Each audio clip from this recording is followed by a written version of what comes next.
to the UIAAA Connection podcast. GoFan and VNN are proud to be the exclusive sponsor of the UIAAA Connection. Now a combined company, GoFan and VNN provide a seamless integration for digital ticketing and athletic websites. Direct your fans to one place for all your athletic events, communications, and tickets to home and away games. Thank you to GoFan and VNN for their exclusive sponsorship of the UIAAA Connection. Welcome back to another edition of the UIAAA Connection. I'm your host, Mark Hutch Hunter. Today we have our special guest, Scott Yetter, Certified Athletic Administrator, the Assistant Athletic Director at Ogden High School. Welcome to the podcast, Scott. Thanks, Hutch. Thanks for having me. Let's have you begin by sharing with our audience here in the U.S. and around the world where you grew up, where you went to school, where you went to college, your first job, etc. Okay. I grew up in a small farm town in the Yakima Valley in South Central Washington called Prosser. Born there, grew up there. It was a small high school of about 450 kids when I was there. And when I was in high school, pretty much did everything. As sometimes as small schools, served a church mission to Hong Kong, and learned a language that I don't get to use very much, but that was a great experience. When I returned, came down here to go to BYU, graduated from BYU with a degree in math education and a minor in coaching. And then my first teaching job was in the middle of the desert, west of Rexburg, and in eastern Idaho, at West Jefferson High School. We pulled from 4 very small farm towns all together for a small high school. Then I taught on the Yakima Indian Reservation for 4 years. Returned to Prosser High, which was kind of fun to teach and coach at the, where you went to high school. Mm-hmm. So I, was colleagues with people that had been teachers and had a lot of students in class of people that I grew up with it being a small town, a lot of people staying around. So that was fun. How many years were you there? I was there for 12. Oh, okay. Continue. Yep. And then we came here to Ogden, and I've been here ever since for the last 12 years. This is my 13th year, or 12th year at Ogden High. So, all right, I have a follow-up. So I'm fascinated. I've always wanted to go to Hong Kong. I never have. But so I assume your mission was in Hong Kong, so you were in Hong Kong the whole time. I mean, yes, it's a huge place. At the time it was still a British colony at the time. So geographically it wasn't very big. The whole territory would probably fit in Salt Lake County. But millions, the first place I lived was a small town of 800,000 people. And there, so I was out in the territories, but it was a small town of 800,000. One of the areas I lived in had a building in one of the government housing projects that literally would have housed my entire town, from where I grew up. But it was a great experience from being a small town kid going into this huge city, but it was a lot of fun. Yeah. Completely.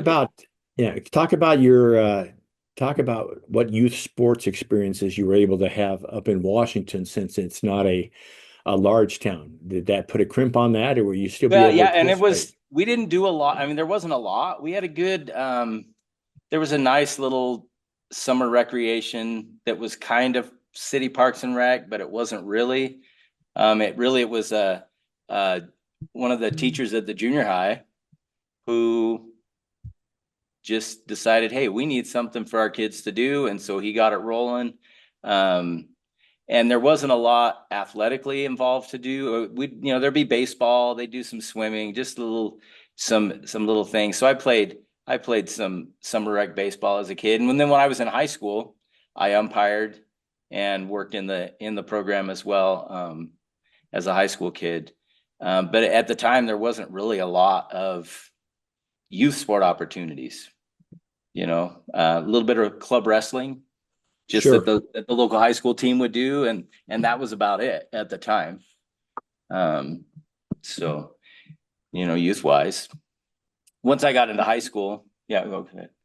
Sure. And once I got into high school and middle school, there was more available. I was a 3-sport athlete in high school, ran cross country and track and played basketball. And Probably every kid in your school was a 3-sport athlete. a lot. There were Yeah. a lot of us, yeah. And we did the other thing. I mean, I was in the band, and I was, so we all would just kind of do everything in a small school. Sure. Scott, let's have you talk for a minute about some of the mentors and leaders you've had in your life that have made a difference to you. Well, one, my dad, he was a coach when I was a kid. He coached high school tennis for a number of years, was also a math teacher. And, despite him trying to convince me that this wasn't the route I wanted to go, it was where I wanted to be, and there were a couple of, like, my high school track coach was a big influence on me. And I had the opportunity to coach with him just a little bit when I first went back to Prosser. He was right at the tail end. And as I spent the 1 year with him, and then he looked at me and he said, okay, I can retire now because there's somebody that I can turn the program over to and know that it's going to be in good hands. And he'd been the track coach for over 30 years at that school. And then there was another, a fellow in our league at the time who was just a great track coach. His notoriety was he was the first one to use the Fosbury flop in the state of Washington as a high jumper. He was a really good high jumper, but just a really good guy, and was always willing, when we'd be together to, take a young coach under his wing and say, hey, how about this? What about that? And then, athletic director wise, the AD at Prosser High School, and we actually went to Prosser at the same time and had been in the same league at different schools before. Was just really one of those. I essentially ended up being his assistant without there being an assistant position. Okay. We just did a lot together, and a lot of, and I, was able to help him a bunch. And so I learned a lot from him, in terms of, being able to transition to working in athletic programs and working, with the school across, and then here, as I came here, Kathan Beer and Trevor Wilson, we were in the same region as I really started in, and they were both instrumental in my learning and the successes that I've been able to have, just because I could call them anytime with a question if I needed to, and it was always helpful. That's a great list of people. Thanks for sharing that. Let me ask you a little bit of a personal question here, Scott. What's your biggest failure or disappointment in life, and how did you deal with it? Well, what did you learn from it? Well, as I was thinking about that, had you sent it, that was a hard one to think about, because one of my favorite quotes is Thomas Edison. I haven't failed. I've found 10,000 ways that it doesn't work. Mm-hmm. And, so it's like, as I look at any of the things, I guess, that would be considered failures, I've always tried to figure out, okay, well, what, there's a reason. I would think there's probably a number, a handful of jobs that I really, really thought I wanted, and ended up not getting, and, a little bit disappointed, but with every one of them was able to pull something positive out, or a reason of, well, maybe, this is why that shouldn't have happened. but be able to improve for the next go around, so. Okay. Well, let's talk for a minute. So you talked about being the unofficial AD up in Washington. So what brings you from Washington to Ogden, Utah? And then B, what are some of the other things you did before you became the assistant AD at Ogden? Well, I mean, Well, and what led you to get that job? as we we'd been in Washington for a long time. My wife's family all lives South Jordanish, south of Salt Lake County kind of area, and so we were just looking for, there was a need for a change, and they were all here, and a job came up. Initially, my initial job was when Phil Russell was retiring. I actually interviewed to replace Phil. Okay. And ended up Sean McQueen was hired for that. But that summer, the principal called me out of nowhere and she says, "Scott, I need a math teacher and a track coach. Are you still looking for a job?" And, I was like, "Well, yeah, I'm sure. Do I need to redo stuff?" She says, "No, I've already interviewed you. I'm going to hire you. I'm offering you the job right now." And so that's what brought us here, to Ogden, especially. And it's been a great fit for us. I started coaching basketball actually when I was at BYU. I coached at Timpview for a couple of years while I was at BYU. And so that just kind of fed. I coached And how long ago was that? That was 30 years ago.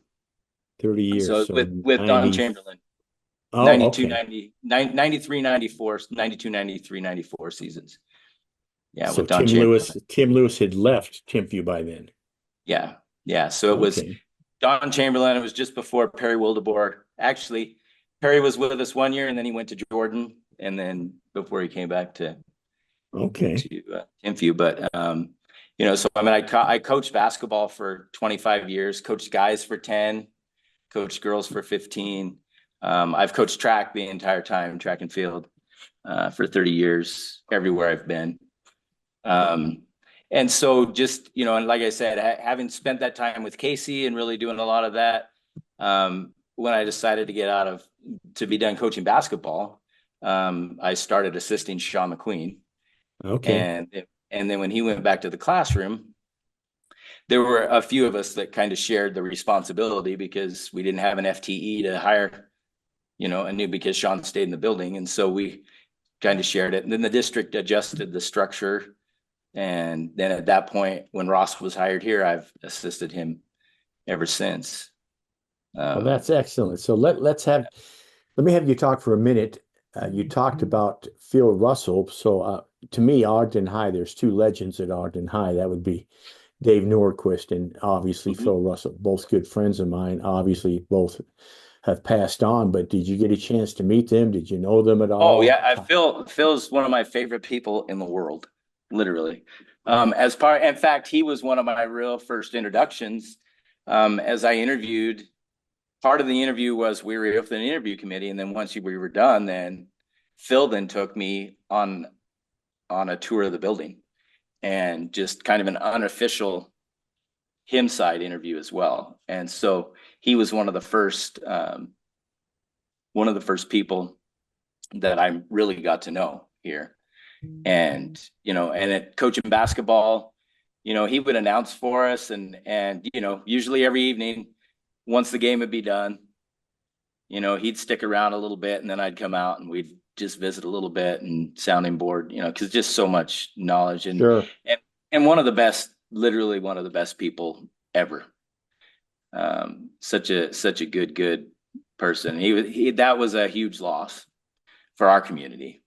And Dave as well. I was able to get to know Dave a little bit, because he would come periodically and visit. And so it was nice to get to know him a little bit as well before he passed. Well, let's then talk about, you've been in athletic administration for a little bit now. Talk about how the job is either the same or talk about how it's changed since you got involved here in Utah. Well, it's, the one thing that has changed maybe is the amount of stuff that we have to worry about. I mean, just the increase, and it's not that it's bad, right? The increase in the Right. coaching certification and all of those things that we had, that we're responsible making sure our coaches are on top of and stuff, which was definitely needed. It was in Casey and I would talk about that all the time. Mm-hmm. And when I was still in Prosser was, we really struggled with, we're bringing these people in that, aren't part of the school, of the school system. And, how do we help them understand this is really how things are supposed to be and safeguard our kids even, so it's been a nice change. But the nice thing about it is that, since everything is digitized now, it has simplified things so much. Ross and I actually were laughing about it the other day.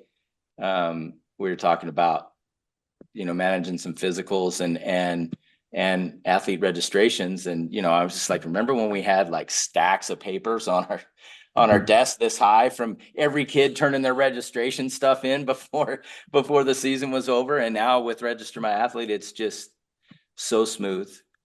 I think over time, I think, I mean, the kids have changed a little bit in terms of their expectations, Mm-hmm. and how much, or maybe their understanding of how much work goes into what they want, and some communications with parents. I think that has changed. Even in the last 10 years, it has changed Sure. in some of the expectations that parents have, and I've had to have some conversations with parents, and usually, once you have that visit with them, and they understand, it's like, because every parent is, just looking out for the best of their kid, and so that's just how I've always tried to go into those conversations is, they're just looking for the best interest of their kid. Yeah, I was not aware that you've been in an athletic administration that long, because this will date me. I retired from Jordan High in June of 2013, Mm-hmm. and July of 2013 is when Register My Athlete came into me. So I never knew anything different. I always, Yeah. for years and years, just dealt with the stacks of paper. Yeah. And So so that's it's been nice, and especially like, with my track program, when you're dealing with collecting stuff for 85 or 90 kids, yeah, that's a big stack. That's a big stack, and to have to keep track of them and then have to be able to, and that's been the other nice piece is, being able to not even have to worry about carrying health information with you, because I can bring it right up on my phone on Register My Athlete. right. And There it's you all right go. there. And so, we're having to carry less stuff around and stuff. So it's been nice. It's good. No, I can remember having either the original card or copies of the cards with the kids' insurance, emergency medical information, Yep. and having to make sure the coaches had those in their medical kit every time they went on the road for a Yeah. road trip. So that's incredible. Let's have you talk for a minute, Scott, about your journey with the UIAAA. How did you find out about it? How did you become involved, etc.? Well, as we, when I started doing stuff with Sean, he had talked about it. He was working, doing some things, and so I had started looking into it, and then in the process was able to go to the spring conference in St. George one year, and that's a hard one for me to get to because it's right in the middle of track season, and Right. so but I was able to go one year and got started on some, on certification stuff, and it was just a great experience. Just so many good people in the association. That's been one of my favorite things about it. But we're very fortunate that our district feels it important that we go to those types of things, and so they make sure that we're able to go to the national conference every year as well. And so I've been able to do that every year for the last 5, I think. And and again, just be able to interact with so many good people that are doing the same things. And it's fun to it's fun to have that conversation where, oh, you're dealing with the same thing that we're dealing with, and they're clear across the country, in a completely different type of school, Absolutely. and so that's been nice, and being able to get, like I said, get to know some of those people and be as involved as I'm able to, you know. Let's have you talk. You mentioned your first conference you went to, your Utah conference, you took a couple of courses, you've become certified.